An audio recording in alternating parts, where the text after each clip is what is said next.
환상골짜기에 대한 경고라고 하셨는데, 환상골짜기라고 하는 것은 예루살렘을 말합니다. 본문 10절에 보시면 또 예루살렘의 가옥을 계수하며 이렇게 쭉 나오거든요. 예루살렘에 관한 이야기입니다. 개역 성경에는 이상골짜기라고 되어 있었는데, 이 골짜기에 관한 환상 혹은 이상을 하나님께서 선지자에게 보여주신 것을 말하고 있습니다. 이사야는 앞의 장들에서 아수르와 모압과 다메섹과 구스와 애굽과 에돔과 아라비아에 대한 하나님의 심판과 멸망을 말씀하셨습니다. 예루살렘에 사는 사람들이 생각할 때, 야, 잘됐다, 우리 주변에 우리를 괴롭히던 나라들, 우리의 적대국들, 강한 나라들 하나님이 다 심판하셨으니까 이제 우리는 안전할 것이다, 그렇게 생각할 수가 있죠. 우리를 괴롭히던 나라가 망했으니까 이제 우리는 아무도 괴롭힐 사람이 없을 것이다, 그렇게 잘못된 안심을 할 수 있습니다. 그렇지만 심판이라고 하는 것은 이웃 나라들이 한 것이 아니고 하나님께서 하신 것입니다. 하나님께서 이웃 나라를 들어서 이스라엘을 경계하시고 치신 것입니다. 그러므로 우리가 만나는 환난이나 어려움이나 혹은 심지어 우리를 괴롭히는 사람들을 볼 때도 그 사람만 바라보는 것은 하나님의 의도를 알지 못하는 것입니다. 그 사람이 나를 괴롭히긴 하지만 왜 하나님께서 그 사람이 나를 괴롭히는 것을 허락하셨을까 하는 것을 알아야 되는 것입니다. 예루살렘은 주변 나라들이 멸망하고 나서 자기들은 괜찮을 줄 생각했지만 하나님 그렇게 하신 분이 아닙니다. 이제 예루살렘에 대한 경고도 한번 들어보아라. 주변 나라들이 멸망한 것이 그들의 잘못이라면 너희는 어떤 잘못이 없는가를 한번 살펴보아라, 그렇게 말하고 있습니다. 신약 성경에서도 예수님께서는 실로암 망대가 무너져서 여러 사람이 죽은 사건에 대해서 그들이 무슨 죄가 있기 때문에 멸망했고 우리는 괜찮다, 그렇게 생각하는 태도를 잘못된 태도라고 말씀하셨습니다. 실로암 망대가 무너져 여러 사람이 죽은 것은 그들이 너희들보다 죄가 많아서가 아니다, 오히려 너희들을 향한 하나님의 경고이다. 너희도 회개치 아니하면 이런 심판을 받을 것을 알아라, 그렇게 하나님께서 말씀하신다고 하는 것입니다. 하나님께서는 분명히 심판하십니다. 하나님의 심판은 분명한 평가와 기준을 따라서 하는 것입니다. 오늘 본문이 하나님의 평가인데 하나님께서 공동체로서 예루살렘과 이스라엘을 평가하시고 그리고 개인적으로 저와 여러분을 평가하신다고 말씀하고 계십니다. 환상의 골짜기라고 했는데 하나님이 무슨 골짜기에 억하심정이 있거나 골짜기에 마음이 상하실 일이 뭐가 있겠습니까? 그것은 그냥 자연인데, 봉우리나 골짜기가 문제가 아니라 그 골짜기에 모여 살고 있는 예루살렘 백성들의 행동과 태도와 말에 하나님께서는 진노하셨다는 것을 알 수가 있습니다. 선지자는 이스라엘 백성들이 왜 하나님의 심판과 경고를 받지 않느냐 하는 것에 대해서 말씀하십니다. 이들은 지붕에 올라갔다고 되어 있습니다. 내가 지붕에 올라가면 어찌함인고. 여러 나라를 여행해 보시면 나라마다 지붕의 뾰족함이 다른 것을 알 수 있습니다. 비가 많이 오거나 눈이 많이 오는 지역의 집들은 지붕이 뾰족하게 되어 있습니다. 왜? 비가 빨리 흘러내리기를 원하고 눈이 너무 오래 쌓였으면 지붕이 무너지기 때문에 눈이 빨리 미끄러져 내리도록 지붕이 뾰족하게 되어 있습니다. 비가 적게 오는 지역이나 눈이 적게 오는 지역은 지붕이 평평합니다. 그것은 물이 부족하기 때문에 물을 모으도록 지붕을 사용하는 경향 때문에 그렇습니다. 이스라엘은 더운 지방이기 때문에 지붕이 평평합니다. 그래서 지붕 위에서 파티를 합니다. 해가 지면 거기서 모여서 놀기도 하고 우리식으로 말하면 가든 파티를 지붕에서 한다고 할 수가 있습니다. 선지자 이사야는 내가 지붕에 올라가는 것이 어찌미뇨, 소란하며 떠들던 성, 즐거워하던 고리여. 이게 뭘 말하고 있습니까? 즐거워한다는 것이죠. 13절에도 너희가 기뻐하며 즐거워하며 소를 죽이고 양을 잡아 고기를 먹고 포도주를 마시면서 내일 죽으리니 먹고 마시자.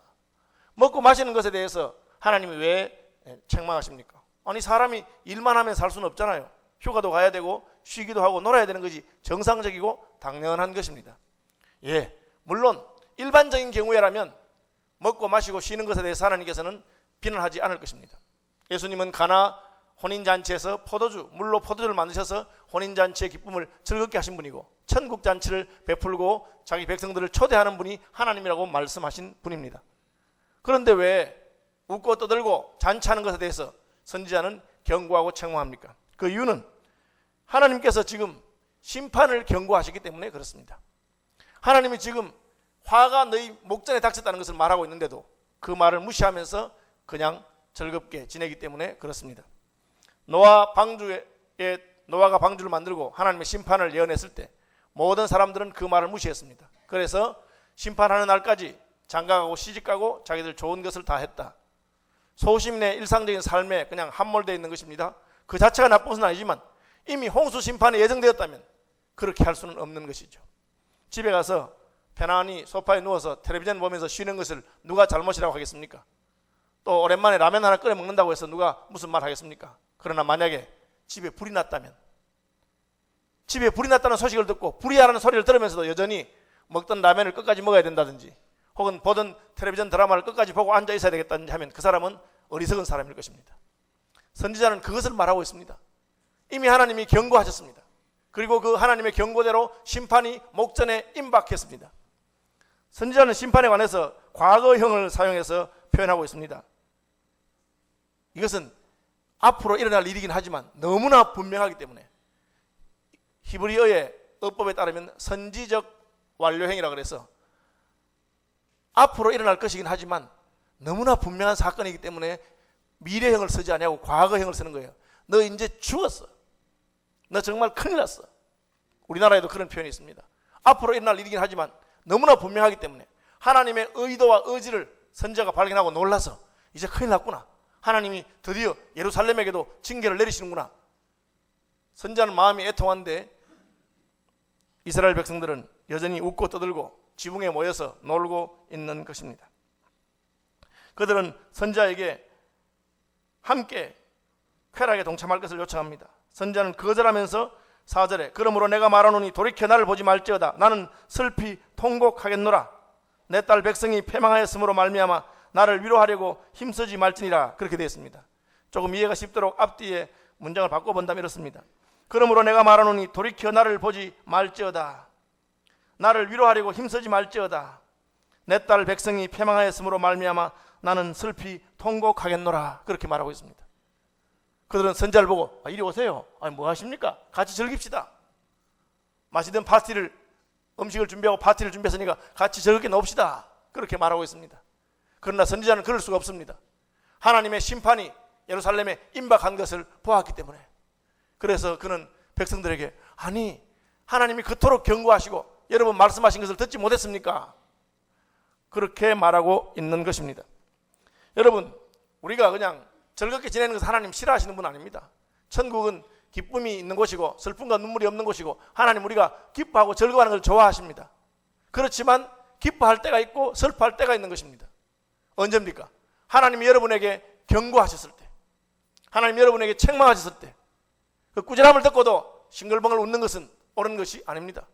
하나님의 경고를 들었으면 여러분은 마음의 허리띠를 동이고 애통하는 마음이 있어야 됩니다. 12절에 그날에 주 만군의 여호와께서 명령하사 통곡하며 애곡하며 머리털을 뜯으며 굵은 배를 띠라 하셨거늘. 하나님이 애통하고 통곡할 것을 말씀하셨습니다. 그런데 이스라엘 백성들은 그렇게 하지 않습니다. 너희가 기뻐하며 즐거워하며 소를 죽이고 양을 잡아 고기를 먹고 포도주를 마시면서 내일 죽으리니 먹고 마시자 하는도다. 14절 만군의 여호와께서 친히 내게 들려 이르시되 진실로 이 죄악은 너희가 죽기까지 용서하지 못하리라 하셨느니라. 주 만군의 여호와의 말씀이니라. 굉장히 두려운 말씀하십니다.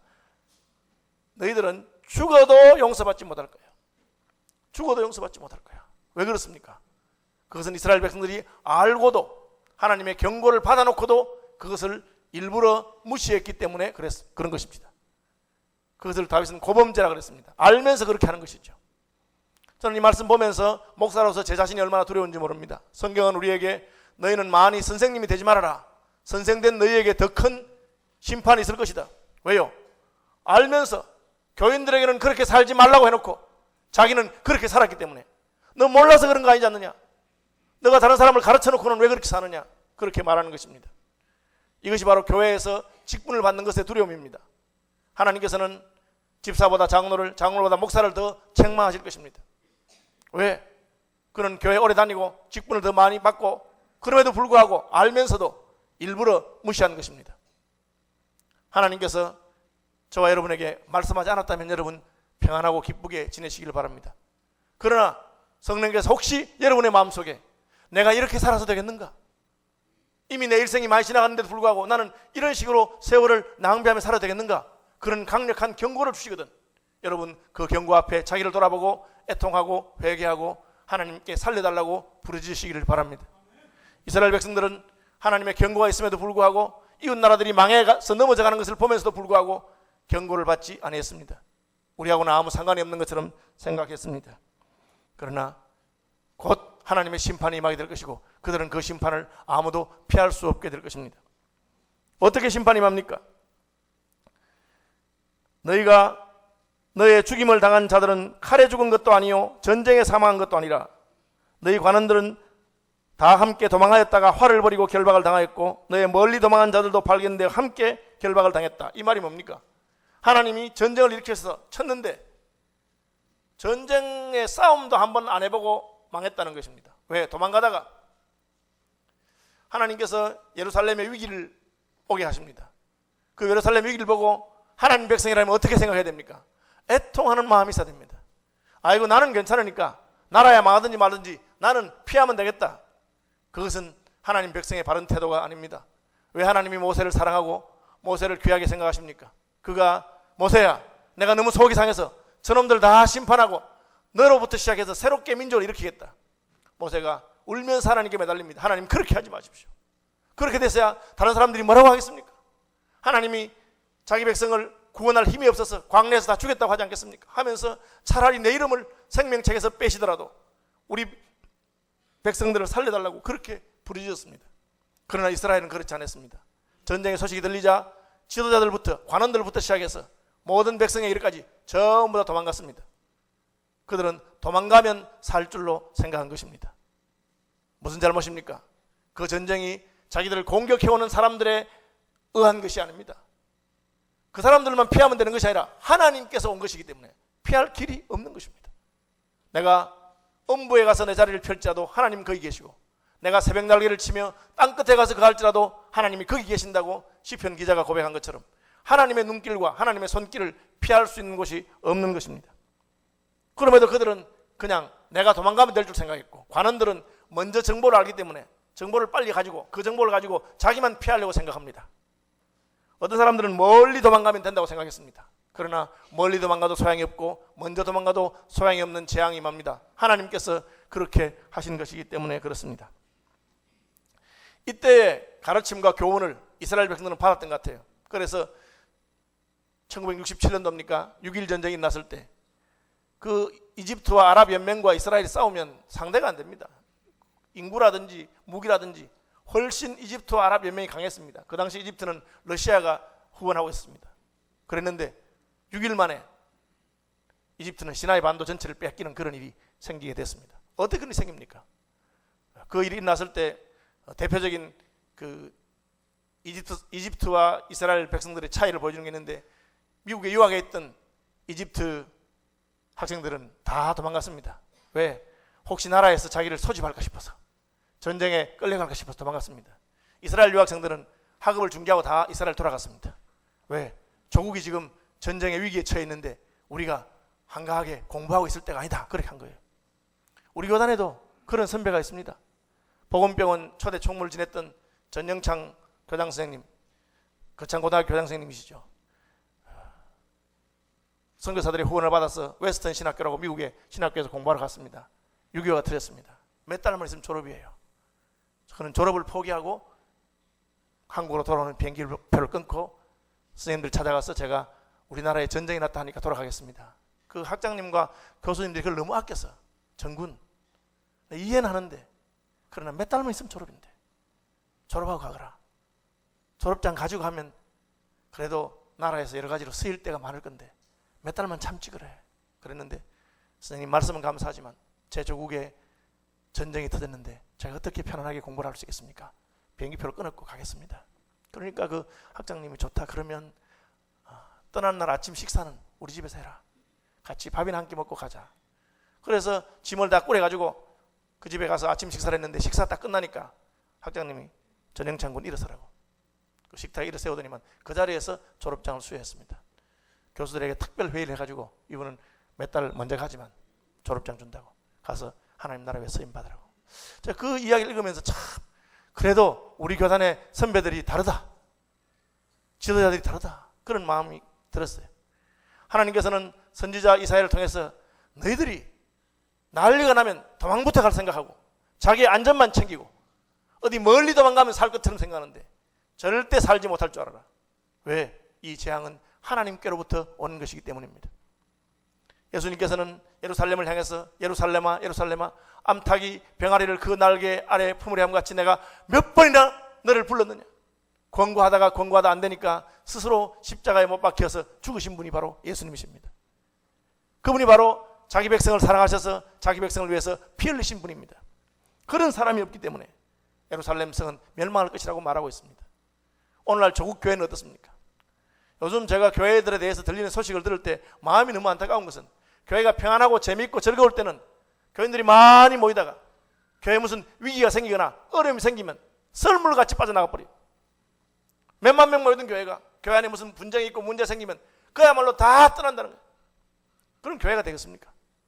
교회에 위기가 생기고 어려움이 생길수록 교인들이 더 부르짖고 평소에 기도 안 하던 사람도 기도하고 그렇게 할 때 하나님의 은혜와 긍휼이 임하는 것을 믿으시길 바랍니다. 수만 명 모인다고 생각했는데 무슨 교회가 무슨 시험 딱 뜨니까 그 이튿날로 싹 다 가버렸어요. 그야말로 손님이지 주인이 아닙니다. 그냥 교회에 방문한 사람이지 그 교회의 가족이 아닌 것입니다. 이사야 선지자는 이런 꼴을 너희가 당하게 될 것이다. 너희가 하나님의 전쟁 앞에서 다 쫓겨서 도망할 것을 말하고 있습니다. 왜 이런 하나님의 심판을 맞이하게 됩니까? 하나님의 경고를 받지 않았기 때문에 그렇습니다. 여러분, 목사가 여기 있어서 그냥 괜히 지금 휴가철에 여러분들에게 부담 주려고 하는 건 아닙니다. 여러분의 마음에 하나님이 여러분에게 하신 말씀이 있으면 그 말씀을 무서운 마음으로 들어야 됩니다. 하나님께서 하신 말씀을 들을 줄 알아야 돼요. 하나님께서 경고하는 걸 받아야 됩니다. 하나님이 경고하지 않은 것에 대해서 목사가 교인들에게 자기도 지지 못하는 짐을 지우는 것은 옳지 않다고 성경이 말했습니다. 그러나 하나님께서 저와 여러분 한 사람에게 마음에 어떤 부담을 주신다면 우리는 그 부담을 하나님 앞에 들고 나가서 애통하고 회개하고 자기를 고치는 역사가 있어야 될 줄로 생각합니다. 그런 마음이 없으니까 막상 전쟁이 나니까 어떻게 합니까? 그제서야 허둥지둥. 오늘 본문에 보니까 8절 그가 유다에게 덮였던 것을 벗기며, 이 말은 하나님의 보호가 사라졌다는 거예요. 6.25 전쟁이 왜 난지 압니까? 에치슨 라인이라고 미국의 국무부 장관이 미국이 보호하는 것은 일본까지다. 그 에치슨 장관의 라인에 한국이 빠지니까 북한이 잘 됐다고 쳐들어온 거예요. 만약에 한국의 에치슨 라인이 38선이다 그랬으면 못 들어왔을 거예요. 하나님의 보호가 사라졌습니다. 그가 유다에게 덮였던 것, 이 덮었다는 말은 마사라 그래서 요새와 같은 뜻입니다. 하나님의 보호가 사라지니까 그 순간에 적의 공격이 시작됐습니다. 엘람 사람은 화살통을 메고 병거탄 자와 마병이, 기르 사람은 방패를 가지고 왔습니다. 그가 유다에게 덮였던 것을 벗기매 그날에서 비로소 유다가 정신 차렸습니다. 어떻게 합니까? 어떻게 해야 되겠습니까? 이 전쟁이 하나님께로부터 온 것을 알았으면 하나님께 나가서 부르짖어야 했을 것입니다. 그런데 그들은 적군만 바라보고 있습니다. 저 적군들을 어떻게 막으면 좋을까?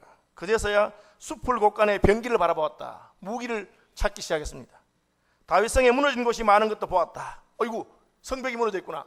뒤늦게 성벽을 보수하려고 하니까 건축자재가 없어요. 그래서 예루살렘의 가옥을 개수하여 그 가옥을 헐며 성벽을 견고하겠다. 옛날에는 건축자재가 무슨 콘크리트 철근 이런 게 없으니까 벽돌로 짓는데 벽돌이 모자라니까 집을 부숴가지고 그 집에 벽돌로 예루살렘을 성벽을 쌓았습니다.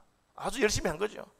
또 연못에 물을 위하여 두 성벽 사이에 저수지를 만들었다. 전쟁이 나면 물이 필요하니까 버티기 위해서 저수지를 만들었습니다. 그러나 11절 그러나 너희가 이를 행하신 이를 앙망하지 아니하였고 이 일을 옛적부터 경영하신 이를 공경하지 아니하였느니라. 이게 무슨 말입니까? 막상 전쟁이 나니까 전쟁 준비 위기가 닥치니까 통장을 찾고 위기가 닥치니까 누구한테 가서 비행기표를 부탁할까 그런 생각은 했지만 이 일을 경영하신 하나님을 경외하고 공경하지는 않았습니다. 원인을 모르는 거죠. 여러분, 예수 믿는 사람은 어떤 위기가 닥치더라도 그놈이 나한테 이럴 수가 있나? 저가 나한테 왜 이렇게 하냐? 거기서 멈추는 사람은 어리석은 사람입니다. 하나님이 허락하지 않았으면 참새 한 마리도 안 떨어지는데 왜 그 사람이 내게 이런 것을 하도록 하나님이 허락하셨을까? 그리고 하나님과 나 사이의 그 문제를 한번 풀어봐야 되는 것입니다. 하나님을 공경하고 하나님을 경외하면서 하나님이 풀어주시면 원수라도 친구가 되게 하고, 하나님 풀어주시면 이 문제가 해결될 수 있습니다. 그것을 하나님이 원하시는 것입니다. 내게로 돌아오라. 너희가 내게로 돌아와서 내게 부르짖기를 바란다. 그렇게 말씀하시는 것이죠. 그렇게 하지 않습니다. 그날에 주 만군의 여호와께서 명령하사 통곡하며 애곡하며 머리털을 뜯으며 굵은 배를 띠라 하셨거늘. 하나님이 원하는 게 뭡니까? 애통하고 회개하고 상한 심령입니다. 여러분, 하나님은 우리가 상한 마음으로 부르짖을 때 불쌍히 여기시는 분입니다. 애통하는 자는 복이 있나니 저희가 위로를 받을 것이라고 예수님께서 말씀하셨습니다. 회개하면 어떠한 잘못도 고쳐주는 분이, 용서하시는 분이 바로 하나님이십니다. 위기의 날은 어떤 때입니까? 하나님이 우리가 하나님께로 돌아오고 회개하고 애통하기를 기대하는 날입니다. 인생이 별것 없는 것 같아요. 저도 목사인데도 일이 잘 풀리면 기도가 그렇게 진하게 심각하게 잘 안 나오더라고. 하다못해 자식이라도 애를 먹여야 속을 새기면 마음이 아프고, 교인이 병원에 입원하고 그러면 마음이 더 아파지는 게 인생입니다. 그러니까 어려운 일 당하고 힘든 일 당할 때 너무 불평불만할 것이 아니고, 하나님이 내게 영적인 감각을 회복시키기 위해서 이런 고난을 주셨구나. 하나님 잘못했습니다. 제가 평안할 때 더 죽게 나가야 되는데 모든 게 잘 되니까 하나님 잊어버리고 살았는데 하나님 용서해 주세요 하고 회개하고 애통하기를 원하는 것입니다. 그런데 이스라엘은 그렇게 하지 않냐고. 아이고 뭐 어떡하겠나, 뭐 심판이 오면 받아야지, 뭐 내가 뭐 사람이 무슨 하나님 심판을 갖다가 막을 수 있나, 뭐 어쩌겠노, 그렇게 말하면서 내일 망할 터이니까 오늘 먹고 마시자, 내일 죽으리니 먹고 마시자. 그러니까 하나님이 너무 화가 나서 이 죄는 죽기까지 용서받지 못할 거라.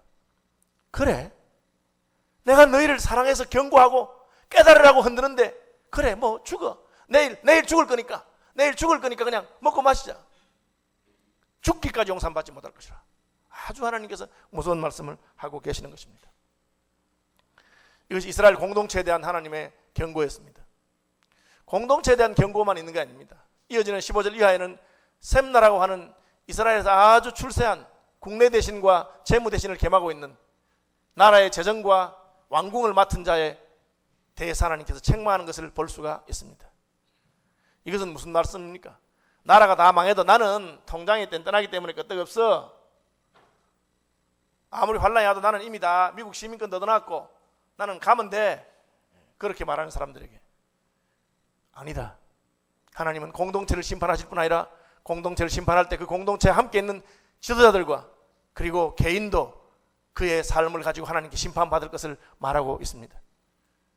공동체가 심판받을 때도 내가 구원받을 수 있는 길은 내가 하나님의 뜻대로 어렵고 경건하게 살아야 되는 것이지, 나는 정보를 먼저 가지고 있고 나는 권세 있는 자리에 있고 나는 피할 수 있는 수단이 있다고 해서 피할 수 없다고 말하고 있습니다.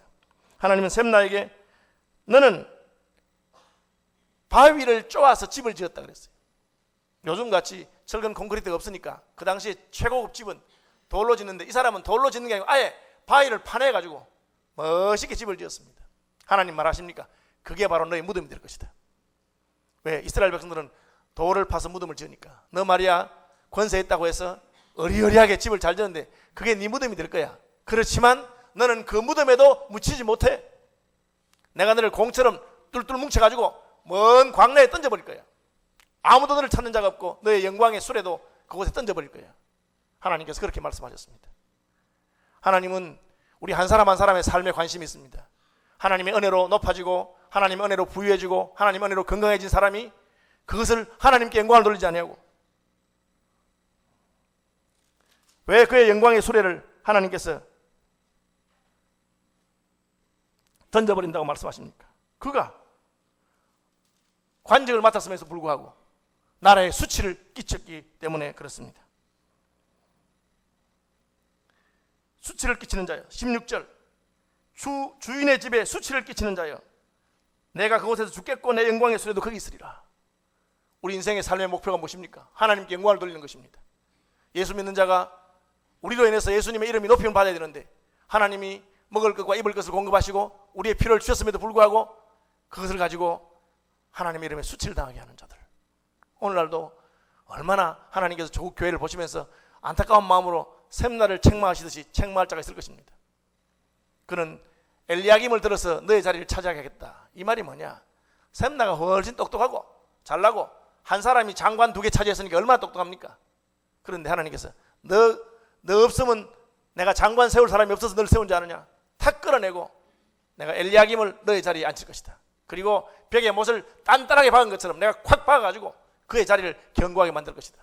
엘리야김 한 사람 박아놓으면 거기 못에 모자도 걸리고 옷도 걸리는 것처럼 그의 모든 가족과 친척들이 거기 매달려서 그 영광을 같이 누리게 할 것이다. 그렇게 말했어요. 여러분, 교만하면 절대 안 됩니다. 내가 높은 자리에 있는 것은 오직 하나님의 은혜인 줄로 아시기를 바랍니다. 우리나라가 잘 살잖아요. 지금 참 한국이 못 살고 전쟁 끝나고 먹을 것도 없고 할 때는 얼마나 가난한 마음으로 하나님께 부르짖고 매달리고 불쌍해달라고 하고 나라와 민족을 위해서 얼마나 애통하고 기도원마다 다 기도원 이름이 민족재단이야. 삼각산 민족재단, 청계산 민족재단. 뭐 왜 그런지 모르지만 다 조국을 위해서 애통하는 마음이 있고 우리나라가 하나님의 긍휼 외에는 소망이 없다고 부르짖고 이제 좀 잘 살만하니까 우리나라 사람들이 겉면에서 그런 거야. 한국 사람들이 원래 머리가 좋아. 우리가 시대를 잘 타고났어. 그렇게 생각하고 있습니다. 하나님께서 무슨 소리 하고 있는 거냐 이것들아. 경고를 받으라. 지금이라도 돌이키고 회개하지 않으면 하나님께서 어떻게 할지 모르겠다. 교회를 향해서도 마찬가지입니다. 한국 교회같이 이렇게 빨리 부흥한 교회사의 유례가 없었어요. 전 세계 교회가 와서 보고 배우고 놀랐습니다. 그런데 조금 높아져서 교만해지니까 요즘 여러분 한국 교회가 어떤가 아시죠? 그냥 부끄러울 정도로 하나님께서 수치를 당하게 하십니다. 지금이라도 애통하고 회개하고 겸비하고 하나님께서 촛대를 옮기지 않도록 조국 교회를 위해서 기도하고 자기 자신을 위해서 하나님 잘못했습니다. 제가 예수 믿고 요즘 좀 배에 기름이 끼고 편하니까 주님 기뻐하는 대로 하자는 것을 용서해달라고. 그때 하나님의 긍휼의 역사가 있을 줄로 생각합니다. 엘리야김이 어떻게 됐겠어요? 하나님이 셈나 대신에 그 자리에 세웠습니다. 견고해졌습니다. 결과는 비참합니다. 그도 나중에 타락했습니다. 못을 단단히 박았으니까 끄떡도 안 한다고 생각했겠지만 못이 녹이 슬으니까 거기 걸렸던 것이 다 떨어질 것이다. 여러분, 하나님이 한번 못 박아줬다고 해서 그 자리가 오래가는 건 아닙니다. 녹이 슬지 않도록 주인이 그것을 살피고 웃들어줘야 되는 것입니다. 혼자서 잘난 줄 생각하면 하나님의 영광이 떠나고 하나님의 보호가 떠나면 시간이 지나면 녹이 씁니다. 그게 걸렸던 게 다 무너질 것이다. 다시 하나님이 경고하시는 것입니다. 셈나나 엘리야김이나 하나님 앞에서 나설 자가 없는 것입니다. 본문을 통해서 하나님 우리에게 경고하는 것은 무엇입니까?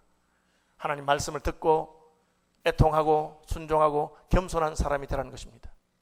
여러분, 저는 분명히 하나님의 백성들에게는 하나님께서 하시는 말씀이 있다고 생각합니다. 저는 그걸 다 알지 못하지만 여러분 한 사람 한 사람에게 하나님이 하시는 말씀이 있을 것입니다. 그 말씀을 가볍게 생각하지 마시기를 바랍니다. 인생의 기회가 많지 않습니다.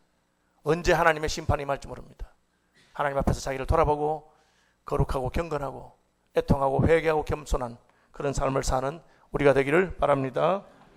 찬송하겠습니다.